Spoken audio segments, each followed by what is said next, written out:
Rohingya मुसलमानों का संकट बढ़ता जा रहा है। म्यांमार से खदेड़े जा रहे रोहिंग्या पर आज पहली बार वहां की सबसे बड़ी नेता आंग सान सूची ने अपना बयान दिया और कहा कि वो दुनिया के दबाव में नहीं आने वाली और उनके देश की सुरक्षा सबसे पहले है। हिंदुस्तान में भी 40,000 रोहिंग्या हैं।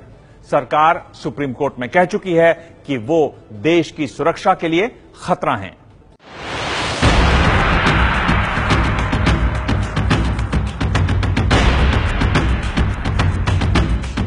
ये वो तस्वीरें हैं जिसने पूरी दुनिया को हिला दिया है। म्यांमार में हिंसा के बाद रोहिंग्या मुसलमानों को जान बचाने के लिए दूसरे देशों में भागना पड़ रहा है।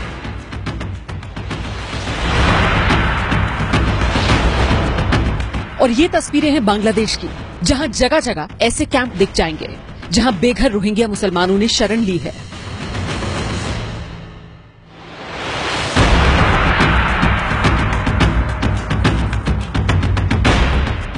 हिंदुस्तान में भी 40,000 से ज्यादा रोहिंग्या मुसलमान पहुंच चुके हैं। आखिर कौन है ये रोहिंग्या मुसलमान? क्यों म्यांमार से रोहिंग्या भागने को मजबूर हैं? क्या रोहिंग्या समस्या का कोई हल नहीं? रोहिंग्या मुसलमानों की पूरी कहानी देखने से पहले सुनिए म्यांमार की सबसे बड़ी नेता आंग सान सूकी का ये बयान। सूकी ने कहा, हमें दुनिया की परवाह नहीं, देश की सुरक्षा सबसे पहले है। Myanmar does not fear international scrutiny and they are committed to a sustainable solution that would lead to peace, stability and development for all communities within that state. शांति के लिए नोबेल पुरस्कार पा चुकी आंग सान सूकी ने कहा कि हिंसा के लिए रोहिंग्या मुसलमान ही जिम्मेदार हैं। On the 25th of August, 30 police outposts as well as the regimental headquarters in Damlanzar village were attacked by armed groups.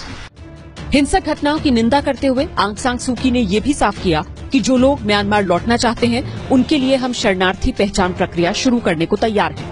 It was an encouraging address and it contained a very positive message. I think we all appreciate the problems, the complex challenges that Myanmar faces. Myanmar के Rakhine राज्य में सेना और Rohingya चरमपंथियों के बीच संघर्ष चल रहा है। दुनिया भर के मानवाधिकार संगठन रोहिंग्या पर अत्याचार का आरोप लगा रहे हैं। म्यांमार में रोहिंग्या मुसलमान अल्पसंख्यक हैं। रोहिंग्या मुसलमानों की आबादी लगभग 11 लाख है। रोहिंग्या को म्यांमार की नागरिकता हासिल नहीं। म्यांमार सरकार रोहिंग्या को बांग्लादेश से आया हुआ बंगाली मानती है। रोहिंग्या का आरोप है कि म्यांमार में बहुसंख्यक बौद्ध समाज और सेना उन पर अत्याचार कर रही है। यूएन की रिपोर्ट के मुताबिक हिंसा में 1000 से ज्यादा रोहिंग्या मारे जा चुके हैं। इस बीच अंतर्राष्ट्रीय न्यूज एजेंसी एसोसिएटेड प्रेस ने खबर दी कि म्यांमार के मांगडाउ शहर से रोहिंग्या मुसलमानों को करीब करीब हटा दिया गया है। दूसरी जगहों पर भी रोहिंग्या की बस्तियों को बर्बाद कर दिया गया है। ताजा हिंसा के बाद रोहिंग्या मुसलमान लगातार पलायन कर रहे हैं। रोहिंग्या भारत, बांग्लादेश और थाईलैंड में शरण ले रहे हैं। 4 लाख से ज्यादा रोहिंग्या मुसलमान बांग्लादेश में शरण ले चुके हैं। 40,000 रोहिंग्या मुसलमान भारत में मौजूद हैं। ज्यादातर रोहिंग्या जम्मू कश्मीर, हैदराबाद, हरियाणा, उत्तर प्रदेश, दिल्ली, एनसीआर और राजस्थान में मौजूद हैं। रोहिंग्या मुसलमानों का मुद्दा देश की राजनीति को भी गरमा रहा है। सुप्रीम कोर्ट में दिए हलफनामे में केंद्र सरकार ने कहा है कि रोहिंग्या देश में अवैध तरीके से रह रहे हैं और वो सुरक्षा के लिए खतरा है। सरकार ने सुप्रीम कोर्ट को बताया है कि कुछ रोहिंग्या मुसलमानों के आतंकी संगठनों से भी संबंध हैं। इस मसले पर सुप्रीम कोर्ट में 3 अक्टूबर को सुनवाई होगी। एफिडेविट के बारे में आप सबको जानकारी है।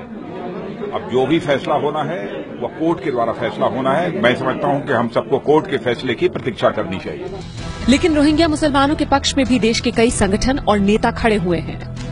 भारत में का जो एक रोल है हमारे पूरे एशिया क्षेत्र में है और विश्व में है कि हम नेतृत्व करना चाहते हैं, उन लोगों का करना चाहते हैं जो बेबस हैं, निर्बल हैं, कमजोर हैं। और ऐसे समय पर भारत अपना मुंह मोड़ ले तो मैं समझता हूं कि एक बहुत दुख का विषय होगा।